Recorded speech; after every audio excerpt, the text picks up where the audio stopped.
My father didn't even clear his throat. Just slid a polished folder across the table, the edge whispering against the wood like it already knew what it would take from me.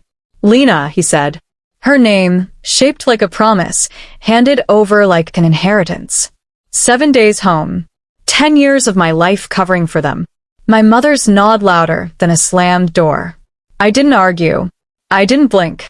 I set the power of attorney beside the house keys. The metal clinked, a small, sharp sound that cut open something none of them noticed. They thought I was surrendering. They forgot I grew up reading the fine print on people's faces. Lina opened the letter I'd left her later that night. She didn't read it twice. She couldn't. But that moment didn't start there. It started in hallways humming with soft lights and the smell of antiseptic and lavender, the scent of my entire childhood. I walked behind my father, always 2 steps too small for the wheelchair I pushed. The metal rattled. He half smiled back. Careful, Cara. Then he turned toward whoever he actually wanted to impress. Lina never followed anyone. She floated, dresses swaying, curls catching the light.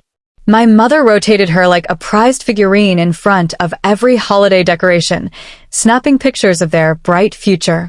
I was in the background of those photos, half cut off, holding a clipboard, cleaning a spill. The division wasn't spoken. It was rehearsed. Lina got the sparkly things. I got responsibility. There's a birthday, I still taste like metal. Lina's cake had gold balloons, sparklers so bright they looked dangerous.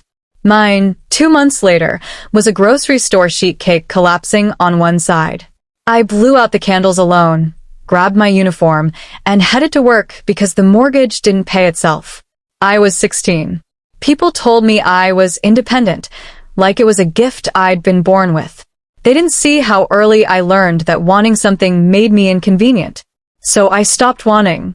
I kept the facility running before I ever knew what I wanted from my own life. Years later, when my father got sick, then my mother. Lina was in the city building a creative career my parents talked about in awe. She called home for money. They sent it. Meanwhile, regulations tightened. Staff disappeared. Bills stacked like dominoes waiting for my touch. At 2 a.m. in a hospital chair, I signed the power of attorney, the first one. My mother watched me like this was destiny. You're good with the serious things, she whispered. It wasn't pride. It was placement. Like putting a heavy box on the shelf meant to hold it. Some nights, after double shifts, I'd catch my reflection in the facility's glass doors. Straight posture, hair pinned back, tablet in hand. I didn't look like someone in her 20s. I looked like a woman shaped by a lifetime of being needed, but never celebrated. A woman who learned that usefulness is the fastest way to become invisible. So when my father pushed that polished folder across the table and said my sister's name like a vow, when my mother nodded as if she had just watched prophecy unfold, when Lina smiled, the soft, uncertain smile of someone handed a kingdom she never built, I didn't protest. I didn't tremble. I just set the keys down. Metal on wood. A small funeral for the decade they buried me in. But they forgot something. I'd spent my whole life in the background. Which is exactly why they never saw what I left in that letter. The one Lina couldn't read twice. The one that didn't surrender a throne. It flipped it. And they never saw it coming. Someone who had already lived a life. That's what I looked like in my own reflection. Not young, not beginning, but proving. Even then, I understood the truth that had always been waiting under the surface. Lina was the face. I was the scaffolding. The shift came quietly, the way storms crawl in before anyone notices the sky has changed.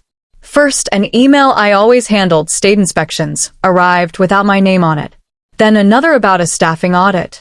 Then a meeting for succession planning, something I only heard about because a nurse casually asked why I wasn't presenting the operational report. I remember standing in the supply room, the refrigeration unit humming against my spine, holding a box of wound dressings. My phone buzzed. A photo from my mother.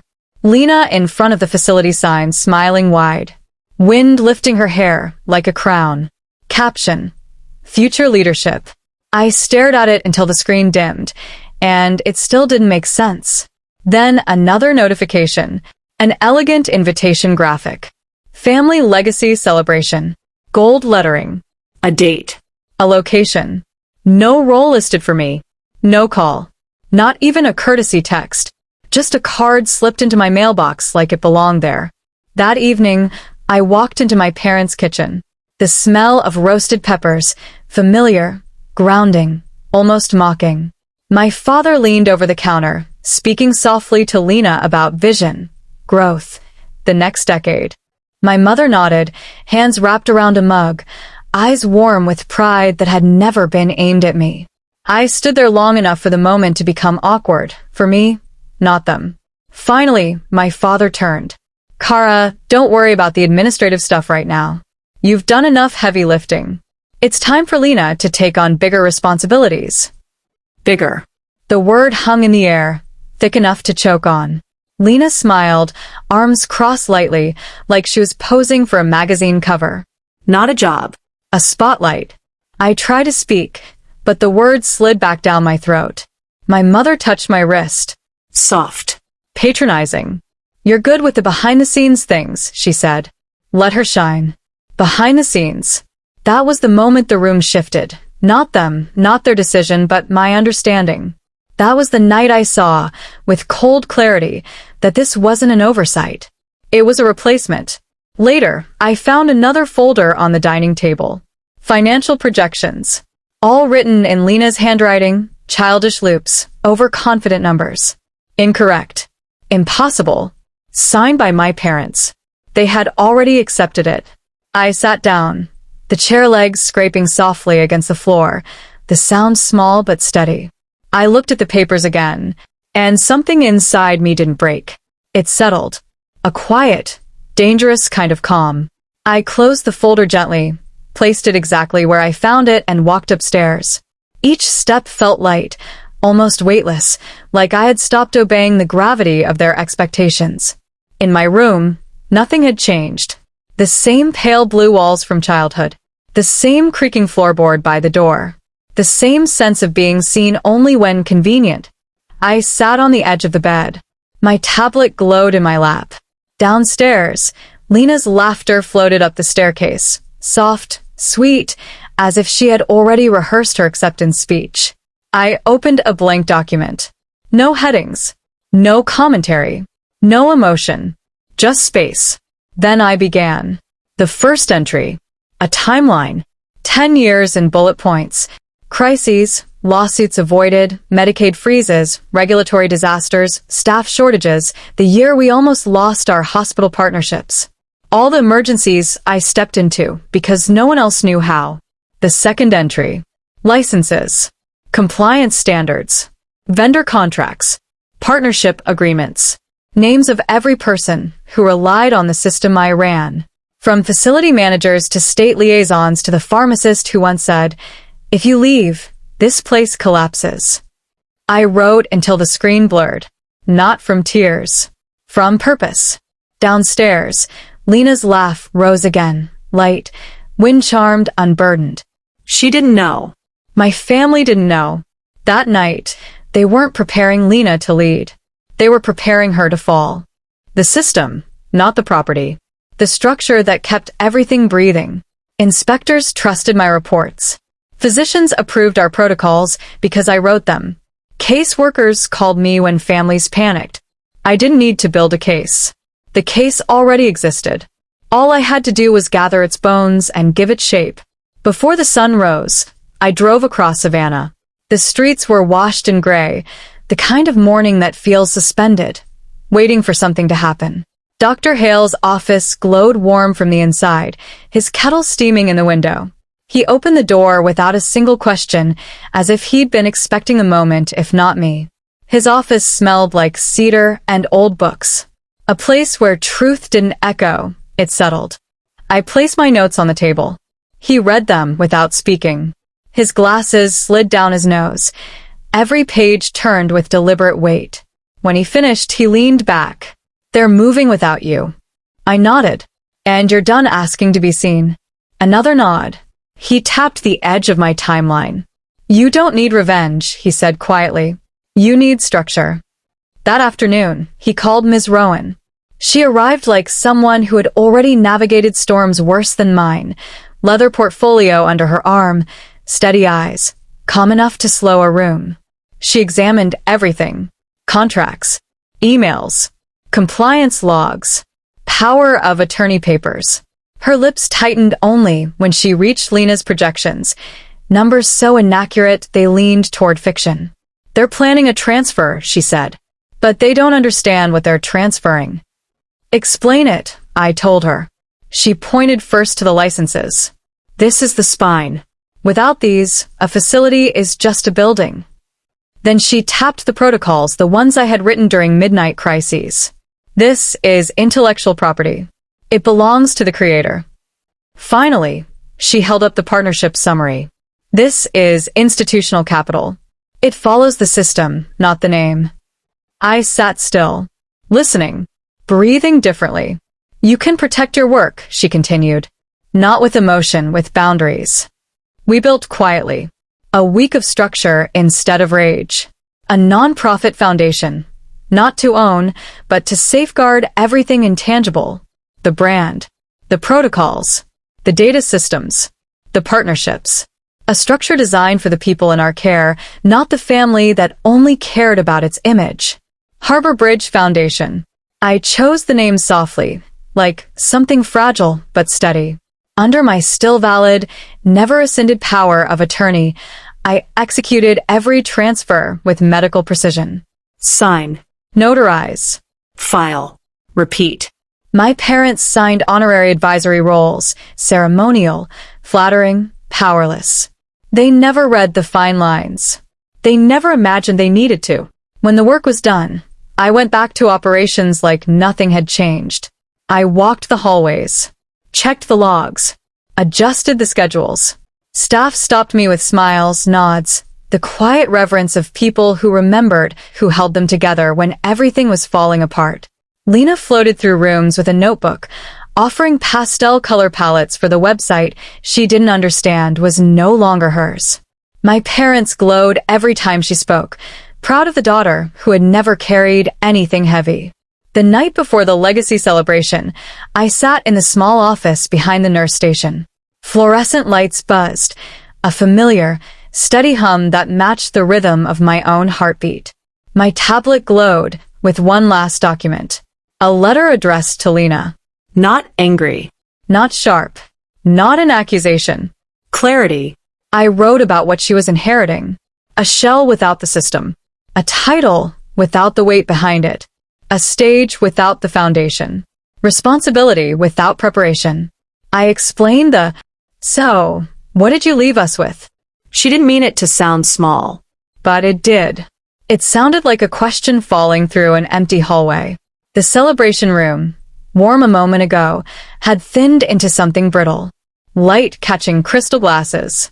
Guests frozen mid-breath. My parents' faces pale enough to reflect the candles.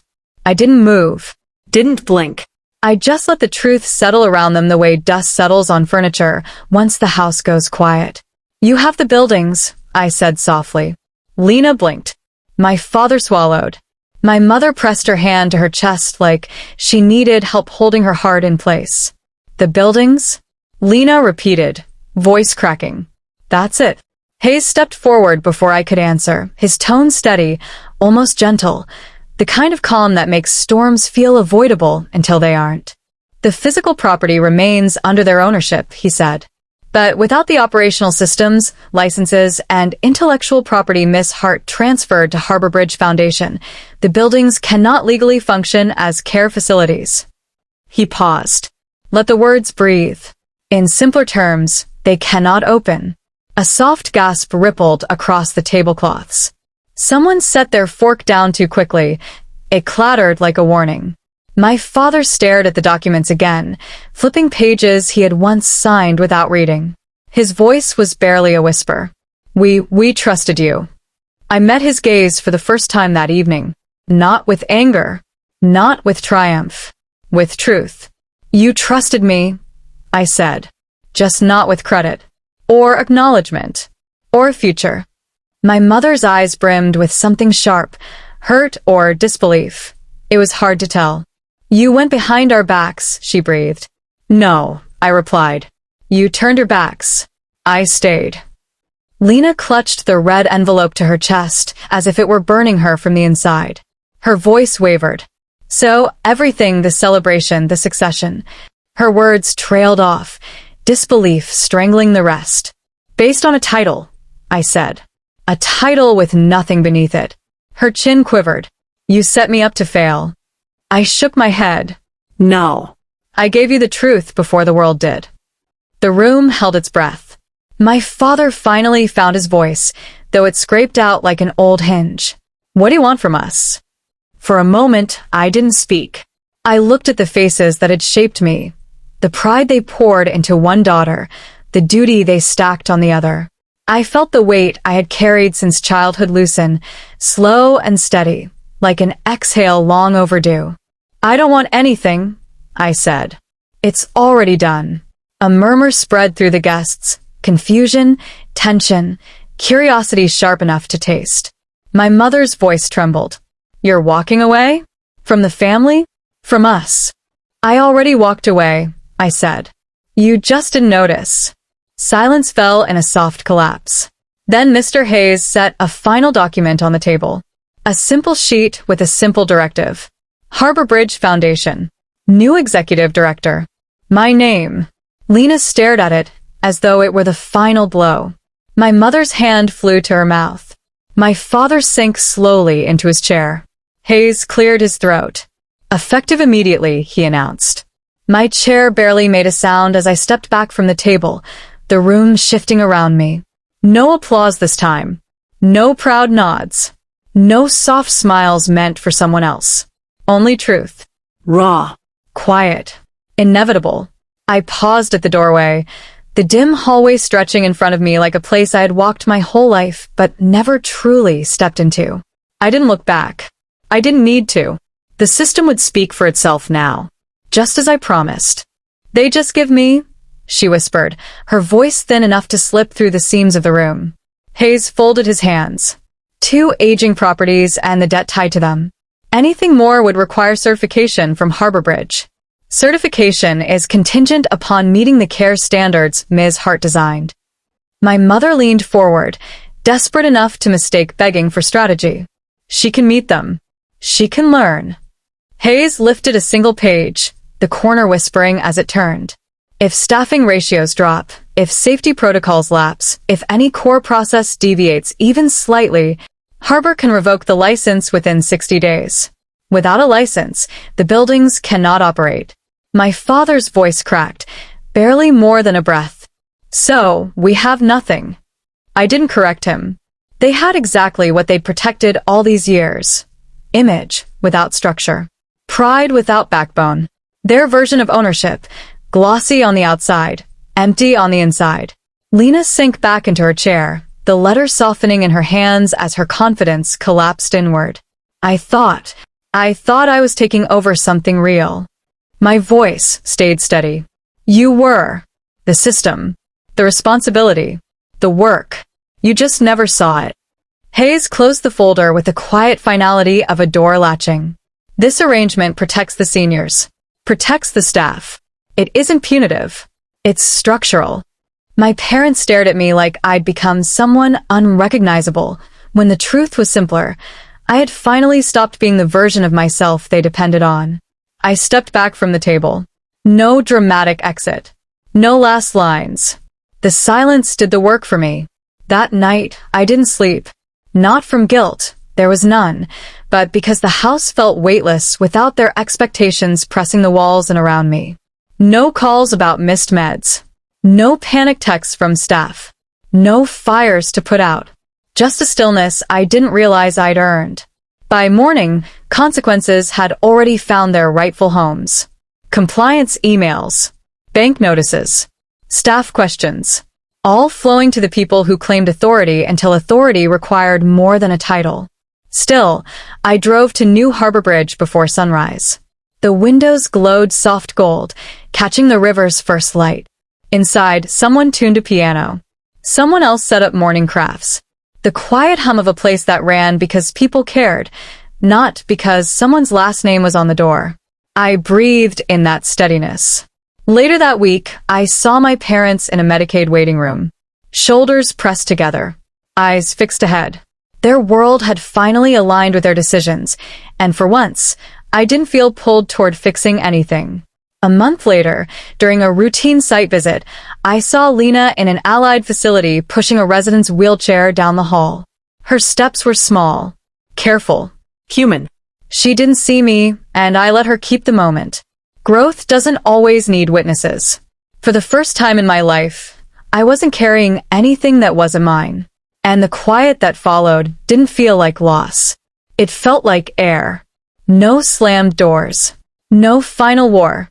Just a clean line drawn in stillness. Families fracture loudly, but boundaries settle like dust. Soft, inevitable, impossible to sweep back once you stop pretending you're the one holding everything up. Freedom didn't come from taking anything back. It came from stepping aside without apologizing. Sometimes the strongest thing you can say is nothing at all. And sometimes the silence that follows is the only truth that ever mattered. If this story stayed with you longer than you expected, stay close. The next one starts with a secret I've never said out loud.